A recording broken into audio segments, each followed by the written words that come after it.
What's going on, guys? Parsa here with Willamette Valley Harley-Davidson, here to talk to you about another awesome bike. We just got in this really sweet 2012 Softail Slim. This bike was definitely put together by someone who wanted to go a little bit longer distance than you would on your normal Softail Slim. They've got some crash bars here, and those crash bars have highway pegs so you can kick your feet up when you're going a little bit longer distance. This bike's got a great color scheme. It's that really deep red. Got some wind deflectors on the front.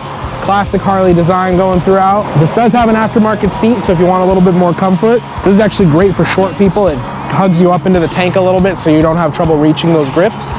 On the back here, we've got that aftermarket sissy bar and luggage rack, great for traveling. You can make this bike go a little bit longer in that way. Equipped with a 103 engine that is super capable. You're able to go any kind of speed you need on this bad boy.